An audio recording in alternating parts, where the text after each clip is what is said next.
नमस्कार प्रिय दर्शकों।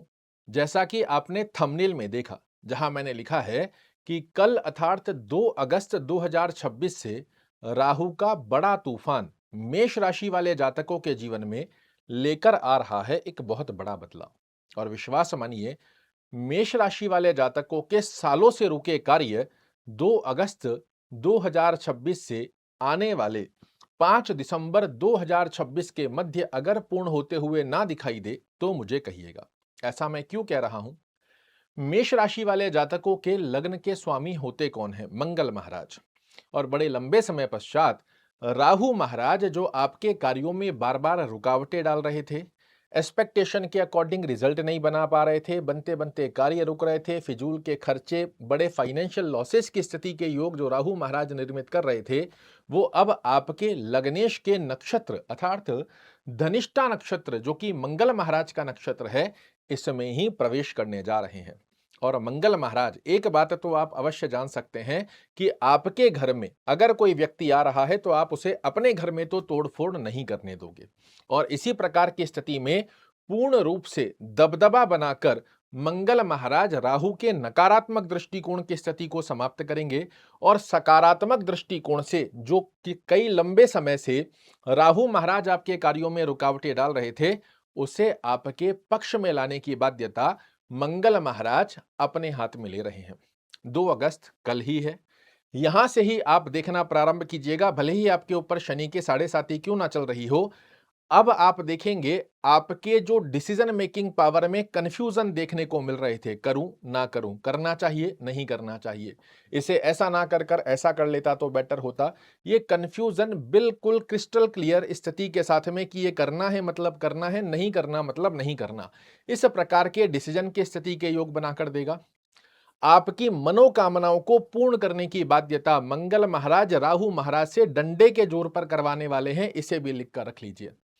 पीछे समय में आपकी कोई भी डिजायर बनी हुई थी, घर खरीदना है, वाहन खरीदना है, भूमि खरीदनी है, भवन खरीदना है, जो भी खरीदने की स्थिति बनी हुई थी, उस समय राहु महाराज कहीं ना कहीं सेंध डाल रहे थे कि बार बार आपके कार्यों में रुकावटें डाल रहे थे। उस स्थिति से भी आप 2 अगस्त से लेकर 5 दिसंबर के मध्य आपके मनोरथों को पूर्ण होता हुआ अवश्य रूप से देखोगे। तीसरी स्थिति में धनिष्ठा नक्षत्र में राहु महाराज का यह परिवर्तन आपके लिए क्या बदलाव लेकर आ रहा है? तो अर्निंग सोर्सेज, जो भी आप अर्न कर रहे हो, उसमें वृद्धि कारक अवस्था का योग भी मंगल महाराज डंडे के जोर पर राहु महाराज से करवाने वाले हैं। ये सेनापति हैं। सेनापति बिल्कुल रूल रेगुलेशन के साथ में अपने कार्य करवाने की स्थिति का योग बनाते हैं और उसी स्थिति के आधार पर मेष राशि, जिनके तो पिता हैं मंगल, उनके लिए आपकी अर्निंग सोर्सेस, एक बात का ध्यान जरूर से रखिएगा, जितना आप डिजर्व करते हो उस स्थिति को आपके पक्ष में लेकर आएगा। जो बड़े बड़े लॉसेस की स्थितियां आपको फाइनेंशियल दृष्टिकोण से तोड़ रही थी, वो स्थितियां अब आपके पक्ष में आती हुई दिखाई देती हैं। राहु महाराज अपनी 3 दृष्टियों से आपके 3 घरों को भी प्रभावित कर रहे हैं। इस स्थान पर बैठकर छोटे स्वास्थ्य रूपी योग में परेशानी देखने को मिल रही थी, वो समाप्त होगी। आपके मनोरथों को पूर्ण कराएंगे, अर्निंग सोर्सेज में वृद्धि का योग बनाकर देते हैं।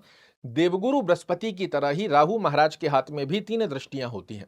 जहां ये बैठते हैं वहां से 5वें घर को, 7वें घर को और 9वें घर को देखते हैं। आइए समझिए, आपके पिता तुल्य मंगल महाराज के नक्षत्र में प्रवेश करने के पश्चात राहु महाराज आपके लिए दृष्टिगत अवस्था में क्या फल देने वाले हैं। 1 2 3 4 5 पंचम दृष्टि आपके पराक्रम भाव पर दे रहे हैं। राहु बड़ा छलिया ग्रह है। ये मेहनत करवाता है 1 तारीख से लेकर 30 तारीख तक, इस होप के साथ में कि इस बार आपको रिजल्ट मिलने वाला है।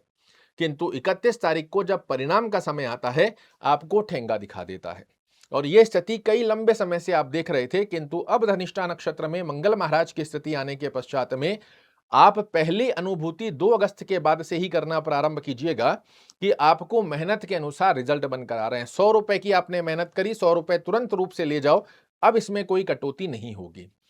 व्यापारिक यात्राओं पर यदि आप जाते हैं, इसका एक अच्छा योग बनेगा। छोटे भाई बहनों से संबंध दृष्टिकोण की स्थिति यदि आपको सता रही है, उनसे अंडरस्टैंडिंग रिलेटेड इशू देखने को मिल रहे हैं, ये भी मधुर संबंधों में परिवर्तित होते हुए दिखाई देंगे। 6 और 7 अपनी सप्तम दृष्टि से आपके पंचम भाव को देख रहे हैं। विद्यार्थियों को आप नोटिस करेंगे, स्टडी के अंदर फोकस नहीं कर पा रहे हैं, कंपटीशन में सफल नहीं हो पा रहे हैं, माता पिता यदि आप एक मेष राशि के हैं, संतान के करियर को लेकर, भविष्य को लेकर, विद्या को लेकर, उनकी विवाह गतिविधि को लेकर, उनके बिहेवियर को लेकर यदि कोई चिंताग्रस्त अवस्था का योग बना हुआ है जो कि राहु दृष्टि से प्रभावित हो रहा था, अब आप देखिएगा संतान संबंधित चिंताग्रस्त अवस्थाओं को ये समाप्त करते हुए पाए जाएंगे।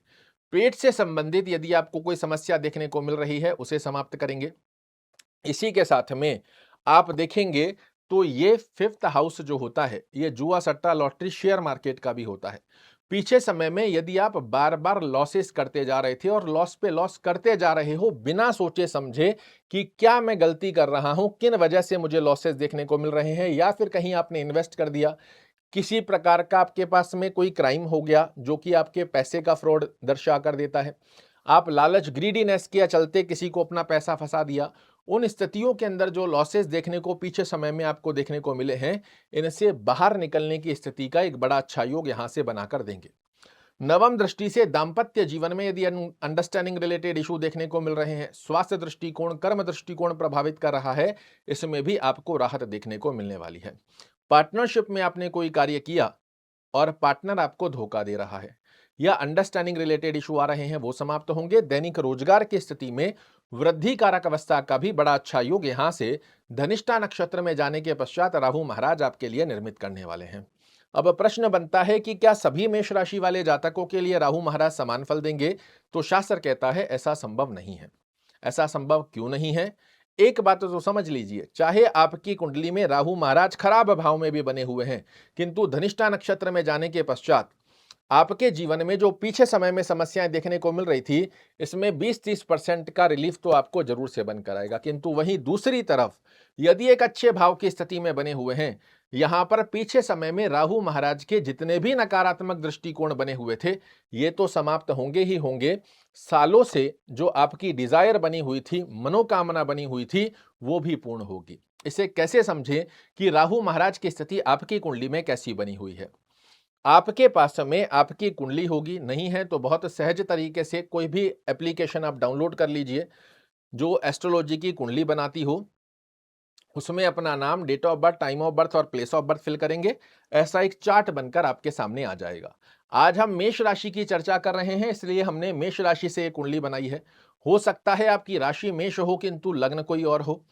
आप एक बार ये कुंडली को देखिए, 12 भाव को देखिए, यहां पर नंबर छोड़ दीजिए कि नंबर कौन सी स्थिति में है। यहां पर जहां मेरा फिंगर है, इस स्थान को काउंट करो। यहां से राहु महाराज आपकी कुंडली में 6वें, 8वें, 12वें घर में नहीं होने चाहिए, यह पहला योग है। कैसे चेक करेंगे? 1, 2, 3, 4, 5, 6 ये 6वां स्थान हुआ। मैंने कहा नंबर यहां हो सकता है 1 से लेकर 12 तक कोई भी हो, आपको यहीं से काउंट करना है। 1, 2, 3, 4, 5, 6 ये 6वां भाव हुआ। 7, 8 ये 8वां भाव हुआ। 9, 10, 11, 12 ये 12वां भाव हुआ। लग्न से 6वें, 8वें, 12वें घर में राहु महाराज आपकी कुंडली में नहीं होने चाहिए। दूसरी कंडीशन, जहां आपकी कुंडली में नंबर 8 और 9 लिखा हुआ है, आज हमने मेष राशि की कुंडली बनाई है तो 8 और 9 यहां आ रहा है। हो सकता है आपका 8 नंबर से ही कुंडली चालू होती हो सकता है 9 नंबर से कुंडली चालू होती हो, कोई भी नंबर हो सकता है। जहां 8 और 9 नंबर लिखा हुआ है, इस स्थान पर यदि राहु महाराज बने हुए हैं तो ये नीच के हो जाते हैं। और यदि 6वें, 8वें, 12वें घर में बने हुए हैं तो इस स्थान पर बैठकर राहु महाराज धनिष्ठा नक्षत्र में चले जाएं, स्वयं के शतभिषा नक्षत्र में रहें, किसी भी प्रकार की स्थिति में रहें, आपको अच्छे रिजल्ट नहीं दे पाएंगे। इनकी परसेंटेज धनिष्ठा नक्षत्र की स्थिति में जाने के पश्चात नेगेटिविटी की अवस्था को कुछ मात्रा में आप कम होते हुए देखोगे, किंतु पूर्ण तरीके से अगर 6, 8, 12 में या नीचस्थ अवस्था में राहु महाराज नहीं है, इन स्थानों को छोड़कर एक अच्छे भाव में बने हुए हैं, ये वो तारीख है 2 अगस्त से लेकर 5 दिसंबर की, जहां आपके सालों से रुके हुए कार्य पूर्ण ना हो, तो मुझे कहिएगा क्या करना चाहिए ताकि राहु की स्थिति का योग अच्छे से कार्य कर पाए। ओम रांग रहवे नमः इस मंत्र का नित्य एक माला जाप करना अच्छा है। एक मोर पंख आप अपने गद्दे के नीचे लगाकर रखिए जहां आप सोते हैं। रॉक सॉल्ट जो सेंधा नमक होता है डली वाला, इसके 5-7 छोटे छोटे टुकड़े कांच की बाउल में डालकर अपने ही रूम में साउथ वेस्ट कॉर्नर में रखें। हर 1 महीने में पुराने नमक को फ्लश करें, नया नमक फिर से डालकर रखते हैं, एक बड़ी अच्छी स्थिति का योग बनकर आएगा। 2 अगस्त से राहु महाराज के नकारात्मक दृष्टिकोण से दूर होकर सकारात्मकता को आप अपने जीवन में प्राप्त करें, इसी कामना के साथ आपसे विदा चाहूंगा। कल फिर से एक नई जानकारी लेकर आपके सामने उपस्थित होऊंगा, तब तक के लिए नमस्कार।